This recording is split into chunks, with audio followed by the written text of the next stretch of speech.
Hola, la verdad es que como hay tantas herramientas de IA y hemos comentado muchas veces cómo trabajamos con ellas, a mí me gustaría contaros hoy cómo las utilizo en dos entornos diferentes. Uno haciendo vibe coding y otro en un entorno más profesional o más parecido al del día a día en el trabajo que podría considerarse como programar o diseñar con la ayuda de la IA, ¿vale? Entonces, para el vibe coding yo utilizo Google AI Studio porque fundamentalmente lo que hago son desarrollos de front y el stack de tecnología que usa Google AI Studio básicamente funciona bien con React y TypeScript y los modelos que utiliza son los de Gemini. Por defecto ahora está el Gemini 3 Flash que para mí es suficiente, aunque podríamos probar el Pro o versiones anteriores. La cosa es que conforme van saliendo nuevas, las van incorporando, ¿vale? Entonces, para este vídeo he hecho un ejemplo de bytecoding de un jueguito, en este caso es un juego como de puzzle de parking. Entonces tienes que deslizar los bloques para ir consiguiendo pasar los niveles, ¿vale? Entonces veremos un poco cómo se crea, cómo se genera el código y la cosa buena de Google AI Studio es que es gratis. Mientras trabajes con sus modelos y en su entorno, lo que desarrollas en teoría lo usan para entrenar a la IA, pero bueno, te da unos resultados que para experimentar o para desarrollar, incluso para desarrollar pequeñas herramientas, para mí me va perfecto. También es verdad que si quieres utilizarlo y desarrollar aplicaciones que utilicen algunas APIs de Gemini como Nano Banana o Veo o algunas otras, ahí tienes que asociar una API key y ahí ya sí que te cobrarían en función del uso que le haces a esos APIs. Pero vamos, para las APIs de Gemini normales y las o sea, para generar código, de momento es gratis y puedes utilizarlo para desarrollar tantas aplicaciones como quieras.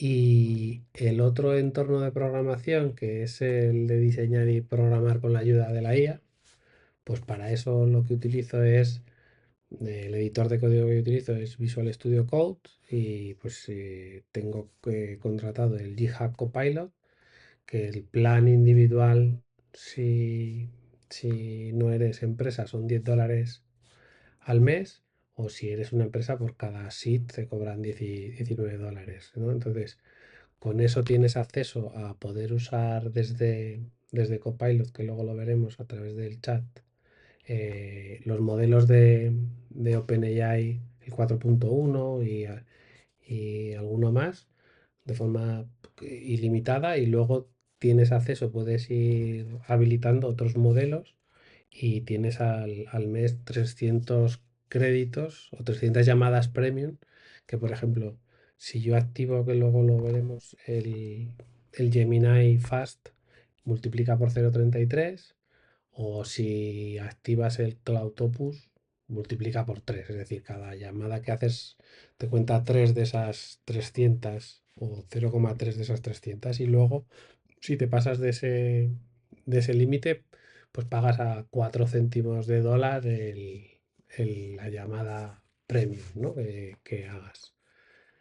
Eso complementado también es verdad, con Google AI Pro, que es un plan que cuesta $22 al mes, que eso lo utilizo un poco pues como herramienta de lo que utilizaba, para lo que utilizaba antes ChatGPT, pues utilizo ahora Gemini y el cambio ha sido un poco porque hasta ahora utilizábamos una cuenta premium de OpenAI en la familia y al final pues hacíamos consultas todos a la misma cuenta y al final era un lío porque se mezclaban. Sin embargo, con el Google AI Pro puedes asociar hasta 5 personas a la cuenta, 5 cuentas familiares. Entonces cada uno tenemos nuestro entorno y tenemos el notebook LM y pues, mis hijas lo usan para estudiar, yo lo uso para el trabajo, eh, lo usamos pues eso también para consultas pues de cualquier tipo, ¿no? Entonces, pues bueno, al final el tener un apoyo de esto fuera de la parte de programación, pues también sirve muchas veces para hacer consultas de copies o de diseños o de cómo estructurar un proyecto, ¿no? Más allá de tenerlo integrado dentro del chat de Visual Studio Code. Entonces, si empezamos con la parte de Vibe Coding, la aplicación que os estaba enseñando antes eh, es esta que la he desarrollado durante pues, un par de horas, pero he empezado básicamente con un prompt muy sencillo, que es uno de estos que tengo aquí, ¿no? Es crea la base más sencilla posible de un juego de puzzle en un tablero con las medidas de mecánica parking lot o sliding blocks. Y bueno, aquí le decía la tecnología que quería usar, aunque bueno, esto es un poco por incidir en este caso porque Google AI Studio, si no le indicas, pues hay veces que te tiende a usar React Fiber y yo prefiero usar TreeJS solo y usar Tailwind para el CSS. Y aquí le indica unas tipografías y una paleta de colores específicas, pues bueno, pues por tener unos constraints iniciales, ¿no? Entonces, al inicio me ha generado algo muy parecido a esto y luego he ido iterando con ella a través de... O sea, aquí le vas mandando los mensajes y te va generando modificaciones, ¿no? El código está aquí, te genera, pues tienes el index, tienes el raíz de la lógica de la aplicación de React y luego, bueno, pues la parte donde, o sea, en este caso no me molestaba en refactorizar los componentes en partes, pues con la cabecera o el listado de los niveles o lo demás. Está todo en un mismo componente. Aquí está la lógica de la parte de 3JS, de la parte de 3D, donde puedes arrastrar los bloques y girarlos. Y luego, bueno, pues él ha generado una clase para que cada vez que, o sea, porque he añadido una opción de debug para que si me atasco en un nivel, pues para ver que realmente se puede completar, ¿no? Entonces cuando lo activas, él te resuelve, ¿no? Entonces, pues él ha generado un, un script para resolverlo automáticamente. Eh, por otro lado, que os iba a enseñar de aquí, era em, la otra parte también interesante de esto es que el proyecto, bueno, va generando este código y te lo puedes descargar en cualquier momento. Puedes sincronizarlo con GitHub, puedes ver, si lo tienes sincronizado con tu cuenta de GitHub, puedes subirlo a un proyecto de GitHub. Lo que pasa que es unidireccional, es decir, los cambios que haces aquí puedes ir subiendo commits, pero si, por ejemplo, ese proyecto te lo bajas en tu editor de código, modificas algo, subes un commit, aquí no se ve, no detecta que hay un nuevo commit y te trae los cambios, ¿no? Esto está más bien pensado pues, para que guardes una copia de seguridad en GitHub. Luego, por otro lado, también puedes hacer deploy de la aplicación, seleccionas un cloud project que tengas y podría estar en una página con un dominio que tú tengas configurado en Google Cloud y lo serviría a través de Google Cloud de forma rápida, pero bueno, no está muy bien pensado. O sea, no sería lo más normal programar una aplicación con esto y lanzarlo. Y luego hay otra que sí que es más interesante, que es la de compartir aplicación, que te genera un código una URL, perdón, y si entras desde otra cuenta, por ejemplo, esto es otra cuenta, cuando entras a ver esa aplicación te avisa que es de otro desarrollador, puedes continuar con la aplicación y puedes hacer tu propia versión, ¿no? Entonces aquí esto se me habrá guardado como mi versión y aquí puedo hacer los cambios, o sea, puedo hacer pues, como si hiciera un fork y trabajaría sobre ella y muchas veces eso es interesante porque, por ejemplo, en la parte de Gallery de Google AI Studio hay ejemplos de aplicaciones. Muchas de ellas utilizan APIs de Gemini para trabajar con inteligencia artificial. En este caso solamente he utilizado la inteligencia artificial para generar código, pero no he añadido ninguna funcionalidad. Entonces, para que veáis el potencial que tiene, por ejemplo, si yo ahora aquí le pido y añade sonidos al juego. Por cierto, yo le mando los comandos en español y él internamente los trabaja en inglés. Lo único que sí que de vez en cuando pues le insisto pues que el contenido de la... Normalmente la programación sí que te le hace los métodos en inglés y los comentarios en inglés y si no se lo indico yo, si por lo que sea no me lanza algún contenido en castellano, pero bueno, yo normalmente me es más cómodo mandarle los prompts en español y luego él los trabaja en inglés. Entonces le envías el prompt, entonces él conecta o sea, trabaja como si hicieras una consulta a Gemini 3 Flash Preview y te da el cambio. Entonces, ahora él se pondrá a modificar, irá viendo cómo modifica los ficheros y cuando tenga los ficheros modificados, pues te dará el resultado. Entonces, sí que es verdad que para el control, no hay un control de versiones tan claro como cuando trabajas con Visual Studio Code y tienes un repositorio, sí que tienes la opción de estas versiones. Entonces ves de alguna manera, pues hace automatic snapshots, pero no es, o sea, dentro de la misma sesión de trabajo sí que es verdad que puedes ir volviendo atrás o incluso aquí sí que tiene una opción de recuperar, o sea, si ahora el cambio este que añado no me convence porque mete un código que no me interesa, pues sí que tengo la opción, me va a salir aquí la opción de volver a este punto, ¿no? Y no hacer estos cambios. Pero vamos, eh, normalmente lo mejor es cada sesión que trabajes con esto, pues bueno, se guarda automáticamente, pero bueno, cuando te sales de donde estás trabajando, ya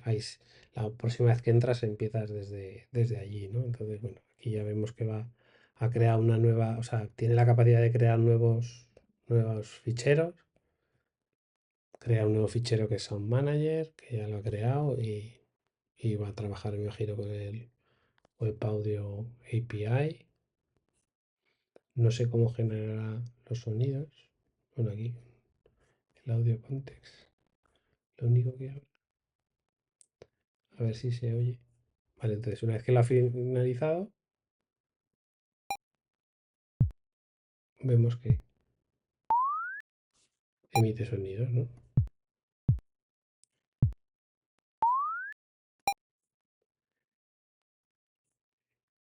Y bueno, aquí hemos visto el código y si nos ha... A ver, cuando haces bytecoding tampoco te pones a mirar específicamente todo lo que ha modificado, pero podrías ir aquí y verías que ha añadido un nuevo fichero, que es este, bueno, el que se ha añadido es todo nuevo, sería como un pull request, ¿no? Parecido. Y aquí ves pues que ha añadido esto, entonces, bueno, aquí el tema es que si no te ha gustado parte de lo que ha hecho, aquí no puedes decir, bueno, esta parte la quiero, esta no la quiero, esto lo acepto, esto no lo acepto, bueno, aquí es un poco ves si lo que ha hecho te convence y si te convence, pues tiras adelante y si no, vuelves atrás a la versión anterior, ¿no? Entonces esto es un poco cómo cómo trabajas con Google AI Studio. Bueno, luego aquí también te ofrece funcionalidades, pues añade la funcionalidad de undo. Entonces, bueno, pues esto es como te genera un prompt con esa sugerencia porque él ya entiende que igual aquí tú sería interesante que añades un undo. Entonces, bueno, pues te genera un prompt que cree que es el adecuado y bueno, al final es muy verboso. De todas formas, mientras está desarrollando esto, quería, quería enseñar, por ejemplo, el potencial que tiene.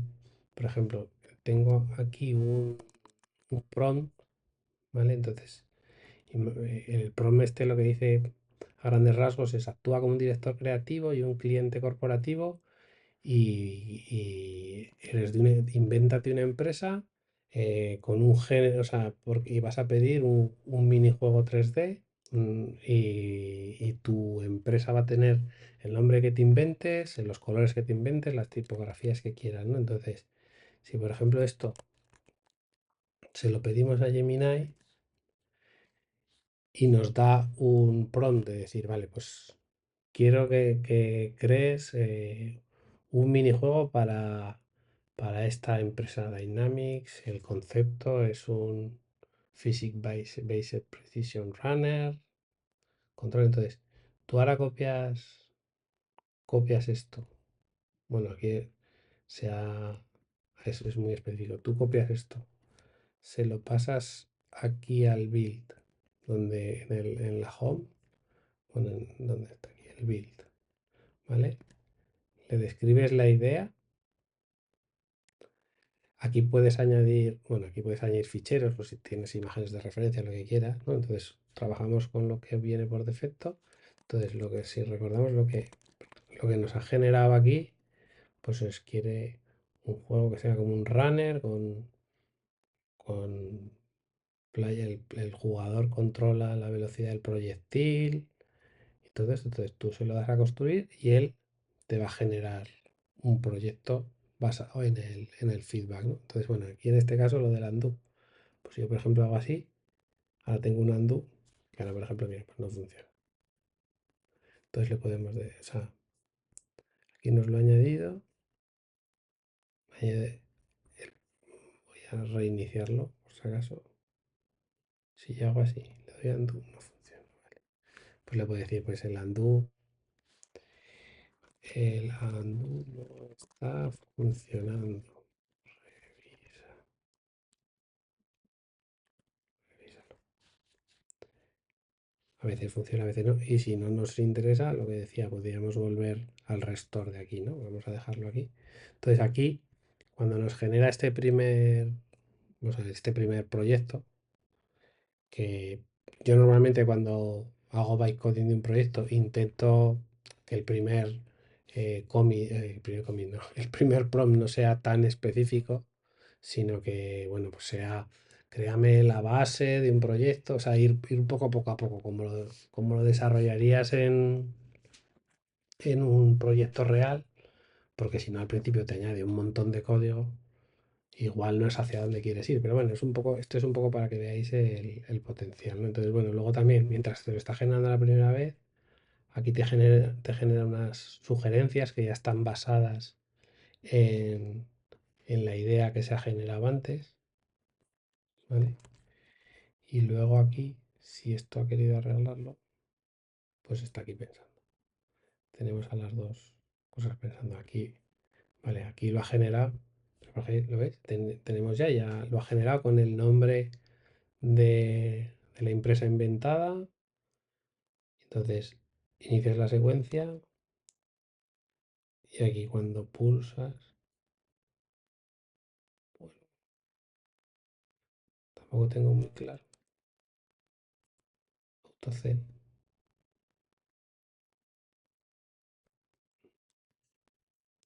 no tengo muy clara la mecánica de juego, pero bueno,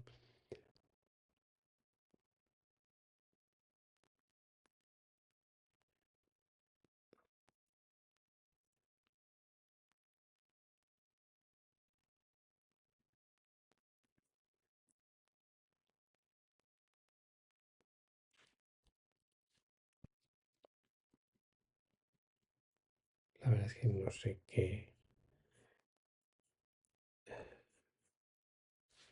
puede añadir un tutorial para entender mecánica de juego.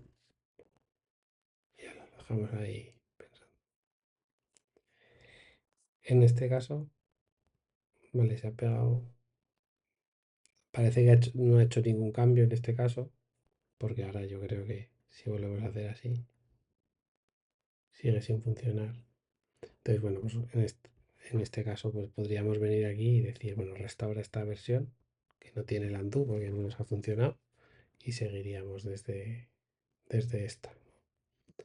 Entonces, bueno, el juego este para que lo veáis completo, lo que también sí que le pedí específicamente era que para la configuración de los niveles tirase de un JSON, en este caso, bueno, pues por la comodidad que tenía él, prefería meterlo en un TypeScript y devolviese un array con objetos que fuera un poco configurable para que vieses, para que fuese entendible cómo estaban gestionados los niveles. Porque una de las cosas que más le ha costado es generar niveles y la dificultad, ¿no? Que eso no lo acabo de entender muy bien y al final, pues bueno, la dificultad, el nivel de progresión de dificultad no es tan óptimo como debiera, ¿no? Está bien, pero bueno, que podría mejorar. Entonces, en este caso, esto era así. Entonces, cuando lo completabas, pues bueno, pues si ve que no tienes todas las estrellas completadas, puedes volver a intentarlo. Y entonces, en este caso, este que se podía completar en menos, si lo completas así, ya tienes todas. Y ya puedes reiniciar el juego. ¿No? Pues eso es un poco. Así es un poco cómo funciona esto de aquí. Iniciar protocolo. Bueno, lo ves, esta parte me la he puesto en español. Le pondría, pues, cámbiame el inglés, pero bueno, iniciar protocolo. Entonces, proyectil acelera de una forma constante, no tienes el control sobre el empuje, solo la resistencia. Siguiente. Vale. Mantén presionado el espacio para activar el campo de fotones. La fuerza de frenado es proporcional a la velocidad actual. Atraviesa las mallas estructurales, los roces laterales causan fallo catastrófico inmediato.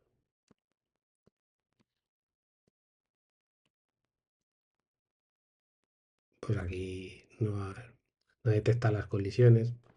A ver, entiendo que ha sido como muy ambicioso el intentar hacerlo de cero, pero bueno, para que veáis que potencialmente, de hecho, no mueres nunca en este juego. Puedes recargarlo y ya está. Vale. Y esta sería un poco así, de forma rápida, cómo utilizar el Google AI Studio para hacer bytecoding.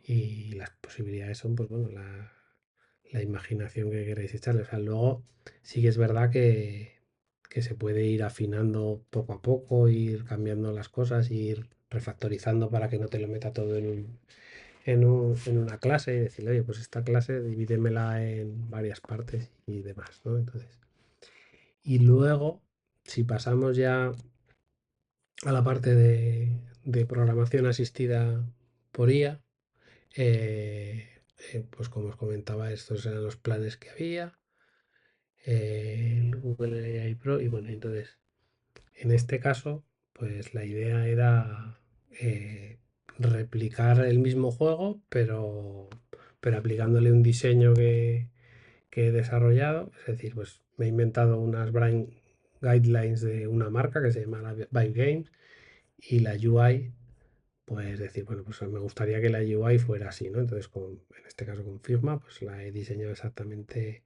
como quería y lo que he sido le he ido pidiendo con Visual Studio Code, utilizando en este caso también Gemini Flash, los cambios. Entonces, pues bueno, pues hemos ido haciendo los niveles, ¿no? Entonces aquí, pues los niveles, en este caso, pues están así. También tienes un botón de restar para volver a empezar, ¿vale? Y cuando acabas los niveles, si completas todas las estrellas, empiezas un nuevo juego. Y si no completases todas, pues podrías repetir la siguiente, ¿no? Entonces, para que veas, o sea, Este proyecto lo que hemos hecho, o sea, lo que he hecho ha sido crear un repositorio nuevo. Me he basado en un starter, en un template, que bueno, ahora lo haré público, que bueno, pues esto es un poco personal. Yo lo que utilizo, el stack de tecnología que utilizo para este tipo de proyectos es React para la UI 2D, Three.js para la parte de 3D y luego para la comunicación y para conservar el estado o del juego, de la web o sea, o de la parte del 2D, pues uso Zustan y lo que hago es que desde Three se puede comunicar con React y desde React con Three. Luego, pues a mí me gusta utilizar Tailwind CSS para la parte de los estilos y Vite pues para hacer el build y para tener un servidor de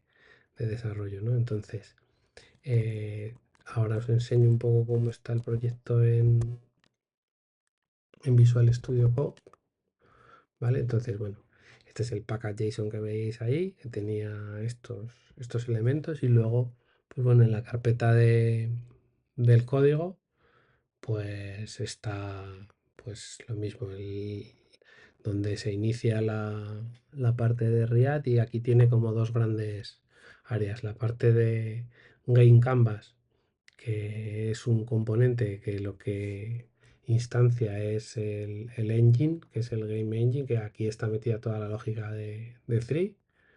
Y luego toda la parte de la UI 2D, pues está en el componente UI, que lo que tiene son una serie de componentes, uno para el header, lo que os decía aquí ya, pues hay uno para esta cabecera, hay otro para la progresión de niveles, hay otro para la cabecera del nivel y bueno, pues luego un footer, el botón este de restart. Entonces cada uno tiene su componente y en cada uno está su lógica.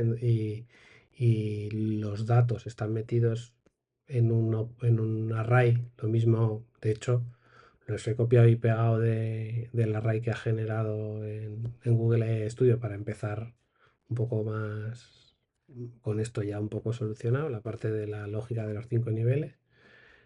Y en el store se usa el Zustan pues para suscribirte a pues cuántas estrellas tienes en cada momento, en qué estado está en los movimientos del juego y demás, ¿no? Entonces, para, para entender un poco cómo utilizo GitHub Copilot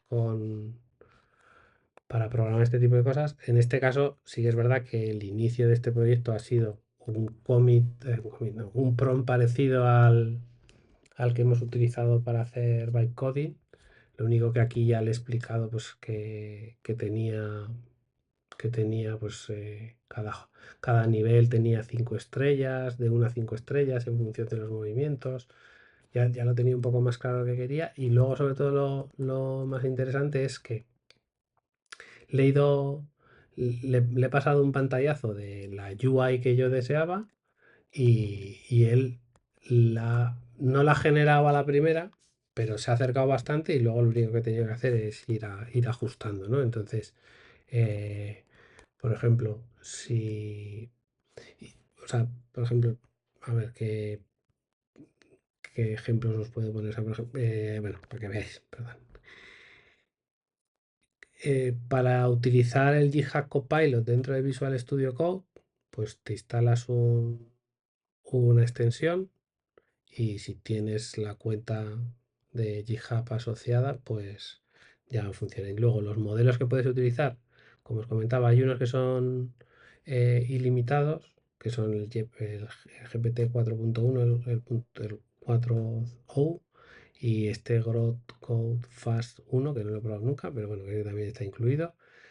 Y luego tú puedes ir activando los que quieras. Yo en mi caso utilizo mucho Gemini 3 Flash y bueno, sale, pues podría hacer unas 900 llamadas y no tengo claro, yo creo que no todas las llamadas gastan como una premium por 0,33, pero bueno, en teoría es eso, ¿no? Si quisiera usar el Cloud Opus sería por 3 y hay un montón más. Y de hecho hasta incluso te puedes vincular con una API key de OpenAI o no sé si de OpenRouter, pero bueno, de Google AI Studio, o sea, puedes utilizar tus propios los tokens que pagues por otro lado y los tienes activados aquí, ¿no? Pero bueno, y la opción esta auto es una cosa que van sacando nueva, pues en teoría te dicen que tú le pones un prompt y en función de la dificultad él ya te va a elegir cuál cree que es mejor y con eso te ahorras un 10% de lo que gastas, ¿no? Pero bueno, en teoría yo muchas veces o lo tengo en auto y normalmente te coge los de GPT o si no tengo el Gemini 3 Flash, que es el que más me convence. Y una cosa que, es decir, a la hora de mandarle las órdenes a través del chat, tienes cuatro tipos de agentes, ¿no? Está el modo agente, que te permite modificar, o sea, él te puede modificar cualquier fichero del proyecto, incluso borrar uno, generar otro, cambiarlo de carpeta. Es como el más potente. Luego está el modo edit, que sería similar a la gente, lo único que no tiene la capacidad de pues arrancar según qué comandos. Es como más, o sea, sí que accede a diferentes partes del proyecto, pero bueno, está un poco más limitado. Yo hay veces que con el edit me es suficiente, ¿no? Y el ask sería pues preguntarle un poco cómo harías una cosa. Y el plan sería parecido, o sea, sería lo mismo que el ask, pero que además tiene la capacidad de ejecutar alguna serie de comandos. Entonces, en mi caso, hay veces que uso el agent y me quedo en agent todo el rato si no uso edit. Y si tengo alguna duda, o cómo harías esto, cómo refactorizarías esto, cómo replantearías esto, pues utilizo el ask y luego cuando lo tengo, pues le digo, oye, pues ejecútalo y él mismo creo que pasa a edit o a agent. Y entonces, luego, a nivel de entorno, o sea, por ejemplo, cuando lo tienes instalado, eh, hay algún autocompletado. A ver si por ejemplo, o sea, el autocompletado entiende el contexto de donde estás, ¿no? Entonces, hay veces que puede resultar molesto. Por ejemplo, si aquí, no sé cómo podría hacer. Create. Bueno, aquí no es un buen ejemplo, pero vamos a pensar un ejemplo de funcionalidad que queramos añadir aquí. Pongamos que quiero que se anime el marcador cuando cambian los movimientos, ¿vale? Entonces, eh, normalmente el contexto que le pasas aquí. En el modo agente hay veces que no hace falta que le digas nada y ella entiende dónde está, pero hay veces que si quieres afinar, por ejemplo, si cambio al modo edit y lo que quiero cambiar es esto de Your Moves que hay aquí, yo sé que está en el componente Level Progress, yo creo, vale, debe estar, no, Level Progress estará en,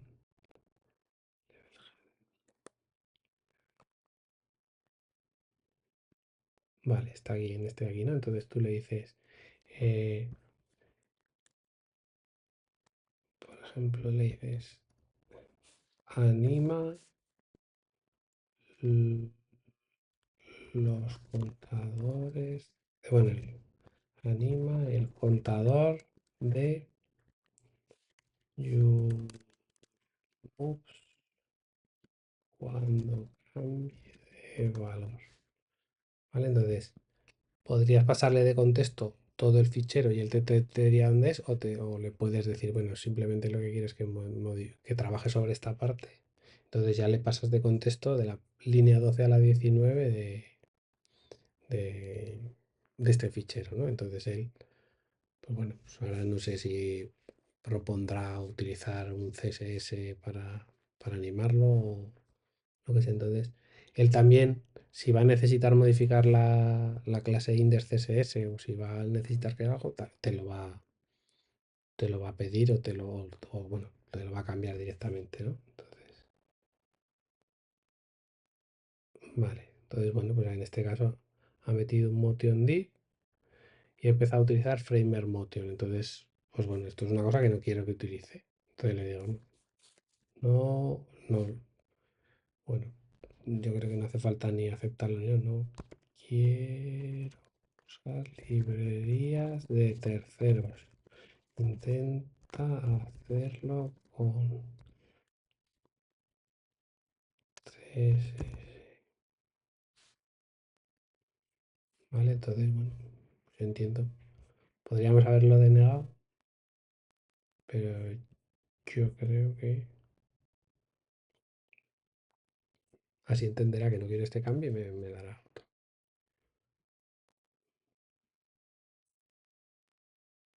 Vale, pues me ha generado un estilo que se llama Moose, que lo mete ahí. Me gusta mucho cómo queda, pero si en este caso se hago así, pues no hace nada. Ah, porque no estoy en local, perdón. Si hago npm,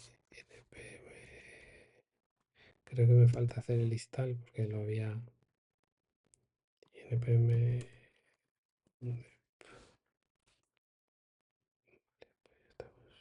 Vale, vale, tengo que generar los, bueno, genero, aquí hay un código para generar unos certificados para poder correr con HTTP Server, que yo tengo la manía de tenerlos porque cuando se desarrollan cosas para WebXR, necesitas ejecutarlo con HTTPS, pero bueno, entonces se ha generado el certificado, generas esto, vale, lo tienes aquí, entonces cuando mueves, pues hace una animación y dices, bueno, eh, y pues lo puedes dar por bueno, no dice, ya no, no me, bueno, la verdad es que no me convence, o le podría decir, bueno, intenta que la animación está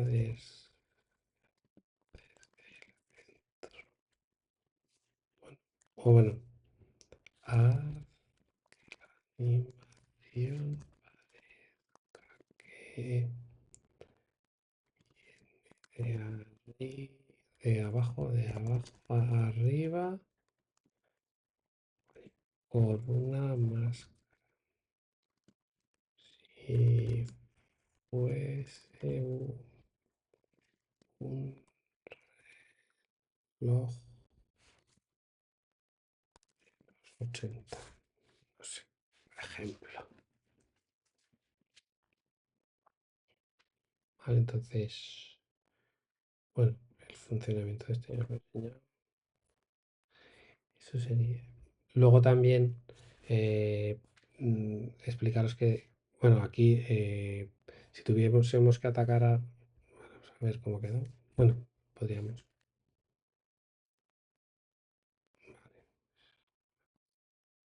Mira, aquí por ejemplo vemos, le podemos decir, vale, le mandamos una imagen de decir, revisa la máscara porque no está mostrando número. Vale, lo que os quería decir también es, si tienes claro que un cambio afecta a varios ficheros, tú puedes ir añadiendo aquí más contextos. Dice, por ejemplo, esto afecta al Game Engine y al Level Header. Entonces, le pedirías algo y prestaría especial atención a esto. Entonces, bueno, a ver ahora. Mira, ¿lo ves? Ahora sí que hace el efecto que quiero. Entonces, una vez que hace el efecto que quiero, bueno, esto ha sido porque hemos cambiado una cosa. Entonces, comprobamos los cambios que ha hecho y si nos parece bien, le puedo decir, por ejemplo, mira, en este caso le digo, lo que me gustaría es que este estilo no estuviese dentro del level header. Entonces, me gustaría que estuviese en index CSS, ¿no? Entonces, le mando de contexto index CSS y level header y le digo, podrías, quiero, los estilos estén en index en Entonces, he referenciado Vintes para que sepa que lo voy a querer meter ahí, aunque igual simplemente nombrándoselo fuera suficiente, pero bueno, de alguna forma lo refuerzan, ¿no? Entonces, de esta manera te lo quita de aquí. Bueno, luego esto ves que funciona. Te lo añade aquí y entonces ya lo tienes funcionando. Entonces dices, vale, pues en este caso sí, este cambio sí que me parece bien. Entonces lo añades. Yo pues muchas veces tengo la manía de que me genere el commit en función del proyecto, pues te lo genera la IA también y subes un cambio, un cambio nuevo, ¿no? Entonces, otra cosa que os iba a comentar, también hay comandos, si pones la barra, hay una serie de comandos más específicos, pues arregla en el workspace, pues no sé qué podría arreglar, pero esto tendría de entorno todo el proyecto y bueno, y se centraría en fix. Estos a veces, cuando generas un nuevo proyecto, pues así sería un nuevo workspace para desarrollar tal. Entonces te genera como el stack de carpetas y de configuración. Y luego con el hashtag tienes acceso a otros comandos, pero bueno, estos tampoco los utilizo tanto. Al final, referenciando ficheros, referenciando partes, es suficiente. Y otra particularidad que tiene o que puedes configurar es, puedes configurar diferentes tipos de instrucciones. En mi caso, si tú en el proyecto metes una carpeta con .github y ahí metes cualquier fichero Markdown que acabe con la palabra barra instructions, pues en este caso, pues yo le he metido una serie de forma de programar, de coding style que a mí me gusta y que bueno, pues que de alguna manera él cuando genera un cambio, pues se lo mira aquí y normalmente pues te hace caso. Normalmente también si el proyecto lo has empezado y ya está con Tailwind y todo eso, pues normalmente sigue usando Tailwind. Hay veces que hay alguna cosa que no, que si no la puede hacer con Tailwind como era el caso ahora, pues te la hace con esto y, y si no te utiliza normalmente el stack que ya tienes. Pero bueno, para algunas instrucciones o si quieres ajustar más cómo quieres programar alguna cosa, pues puedes meter unas instrucciones específicas del proyecto. Por ejemplo, imagínate que estáis en un proyecto donde estáis tres desarrolladores o dos desarrolladores y os habéis puesto de acuerdo en que queréis hacerlo de una manera en concreto, pues bueno, pues aquí esto sería en entorno de este workspace, ¿no? De todo esto.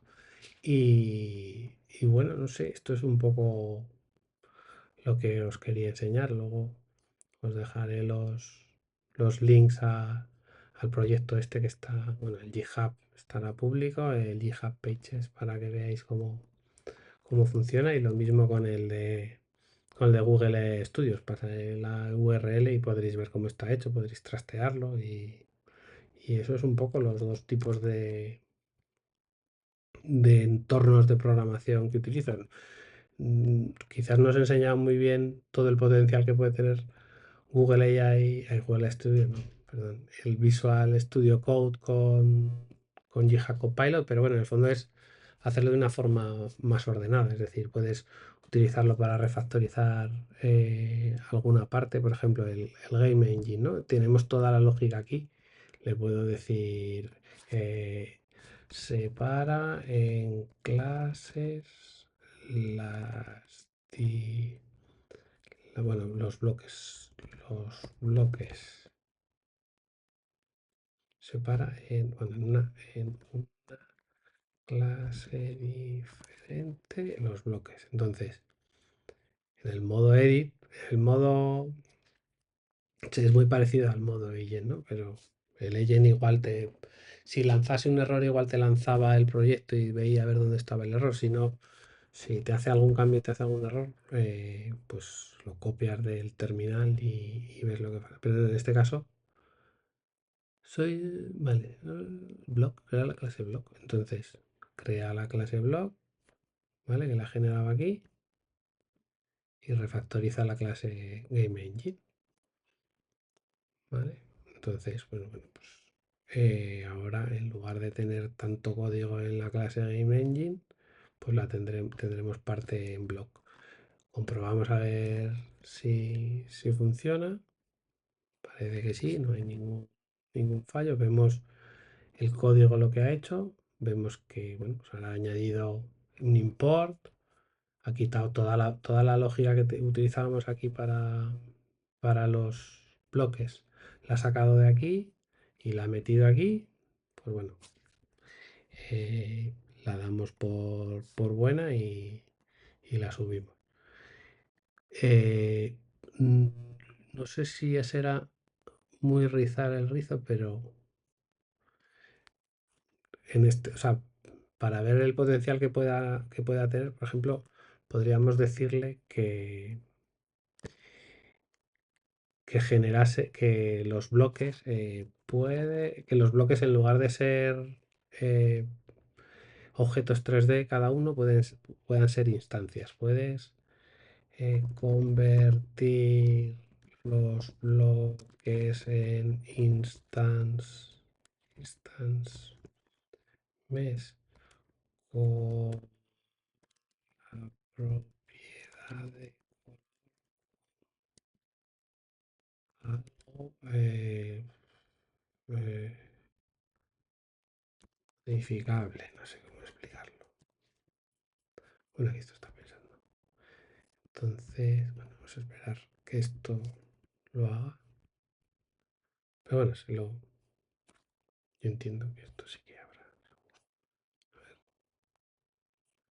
Bueno, vamos a pedirle que lo haga. Esto sería una forma más de optimizar esto y es un poco también para ver todo lo que puede llegar a entender del funcionamiento de 3JS este modelo, ¿no? Y esto ahora mismo se ha quedado. Pero bueno,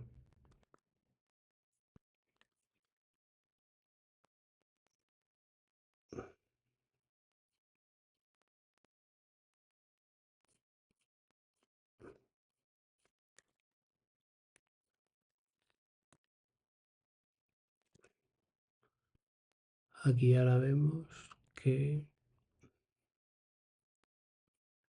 bueno, esperamos a ver la comparativa de los ficheros. Vale. Vale, crea un instance. Vale, esto aquí. Crea un instance mesh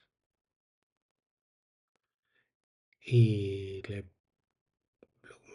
set color. Hace un método, ¿no? Set color add. O es un método del instance mesh. Creo que sí. Y entonces ahora entiendo que. Y luego el Game Engine que ha cambiado. Vale, aquí lo que no entiendo. Vale, aquí lo que pasa es que.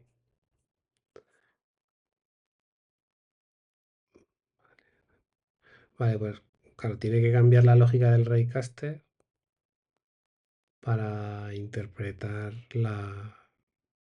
cuando colisiona con las instancias, ¿no? Entonces tiene que añadirle más lógica. Pues bueno, si vemos, esto ya está, ¿no? Lo mantenemos, vemos que funciona y bueno, lo miraríamos más profundamente a ver si nos interesa tener esta funcionalidad o no, pero bueno, vemos que puede añadir funcionalidades conforme se las pides, ¿no? Y pues nada, eso es un poco lo que os quería contar. Nada, os pasaré los links y espero que os sirvan.